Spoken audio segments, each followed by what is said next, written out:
What up, guys? This is my finale video. What is up?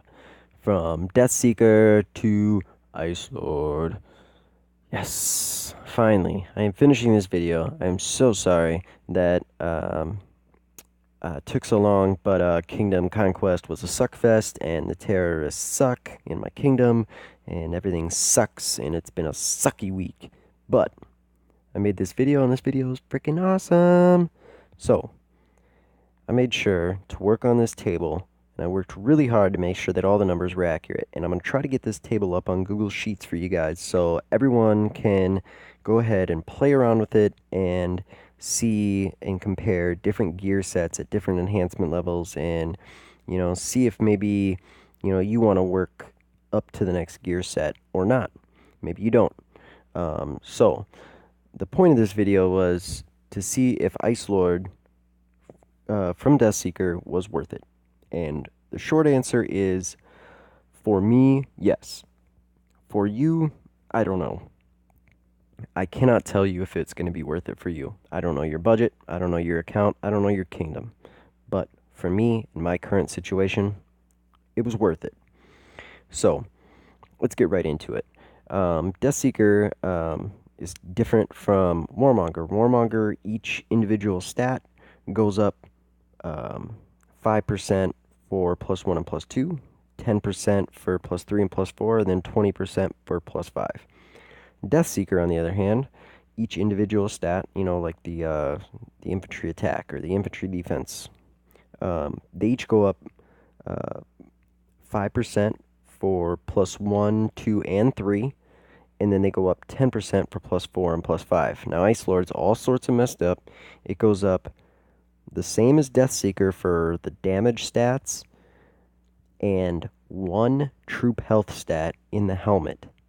Otherwise, the rest of the stats go up 4% per enhancement level. So, like infantry attack, it goes up to 104, 108, 112, 116, 120. The damage stats, they're just like Deathseeker. They go from 30 to 31.5 to 33 to 34.5 to 37.5 to 40.5. Don't ask me how I have that memorized. I've been staring at this for days, okay? So, let's get right into it. I had Deathseeker +5, right? And we want to know if it was worth it for me to go to Ice Lord. Well, if you have Deathseeker +5, you can go right to Ice Lord +2. Let's look at those stats. So, now this troop attack, these troop stats, that's the set resonance with the enhancement resonance, along with the troop stats that you get from the actual pieces of gear, which would be like right here. So this is like the troop. This is the troop stats that you get from the actual pieces of gear, right here. Oops. Let's like select this right there from the pieces of gear. This right here. This is from the set and the enhancement resonance. Okay, so, and here is the total, right here, the total. That's the total between those two, okay? So we're going to look below this black line, just so you guys know for when I do this on Google Sheets. So, right here, my troop stats all down. 16%, 27%, geez, oh my gosh, that's a huge drop. Look at that. Whew, man, 32% down, or 34% down. Jeez, man, that's crazy. So, and of course, all my damage stats are way down. 12.5% on my army damage stats. 7.5% on my individual damage stats. So I needed to go to +3 right away to see what would happen, because I figured it would be a good increase. However, to my shock and dismay and all of those shocking adjectives, I was flabbergasted to see that my stats were still down. My troop attack getting closer to where DS +5 is. My troop defense down by almost 14%. My troop health down by almost 20%. My damage stats still down a bunch. My individual stats up, a little bit, so those make up for the losses in the troop stats. However, not good enough for me. So I went to +4. And then we had KBK. And I was still down in some stats, right? I'm still down in some stats. However, I lost 81 million power in KBK, so I got the Resurrection bundle. Therefore, I went 2 plus 5. And this is where we will compare a little bit in more detail. Alrighty, so let's see. My troop attack up by 15.75%. My troop defense up by 3.75, and my troop health up by 1.5. All my damage stats are equal to DS plus 5. My individual stats, my individual like infantry attack, infantry defense, infantry health, up by 20% each. So, if we equate this out, these troop stats, like troop attack, right?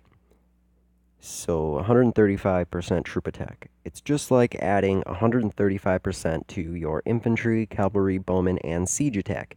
So if we reverse engineer that, reverse order that, if we take the 20% increase in all of my infantry attack, cavalry attack, bowman attack, siege attack, and apply it to my troop attack, that goes to 155. However, we're trying to figure out how much it is better than total than Deathseeker. So 120 minus 94.5 is 25.5%, right? Add that onto here. That makes it 160.5%. Okay? 160.5 minus 119.25, that is 41.25% added to my attack overall. Okay? Troop defense, right? So we do the same thing here. 25.5, that brings it up to 148.5 minus 119.25. That is 29.25% overall added to my defense. And health. Again, 25.5 added onto here, which would bring it to 153. 153 minus 126 is 27%. So, going from Deathseeker plus 5 to Ice Lord plus 5, my net gain is 27% to my overall troops' health, 29.25% overall to my troops' defense, right? And 41.25 to my overall troops' attack. So that's not bad. Okay, now you can get bigger increases, and there was a much bigger increase going from Warmonger to Deathseeker. Huge, and you can check that out when I put this up. I'll try to get it up in the next few days. However, in this instance, in my my scenario, this was worth it. It may not be worth it to you. However, I do recommend when I put this up to compare Warmonger to Deathseeker, and if you've been thinking about doing Deathseeker, you need to do it. It's going to be really hard to be relevant really soon without Deathseeker gear and enhanced, really. So start barbing, get those farms barbing, and get those rare mats going to your main so you can start getting these Deathseeker pieces forged and finished. I mean, they give away essence all the time. You can do this for free.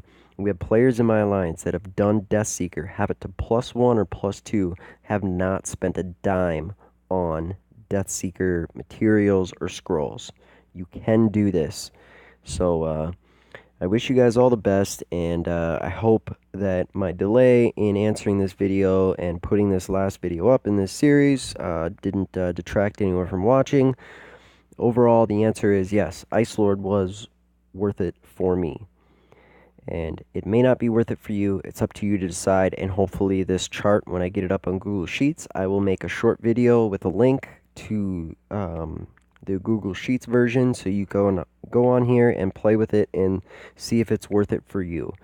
I really appreciate the few people that have liked and subscribed my videos. I'm going to put up my next video will be what's the best place to invest a little bit of money to get the best stat increases, and along those lines, because the most comments that I've gotten and questions that I've gotten from people is, what can I do to improve my stats? What's the best place to spend money to get my stats up, etc. So I'm going to go ahead and try to answer those questions to the few people that have liked and subscribed my videos. I really, really, really appreciate it, and I'm going to keep trying to put out videos. So stay tuned, and hope you guys all enjoy. Have a great evening.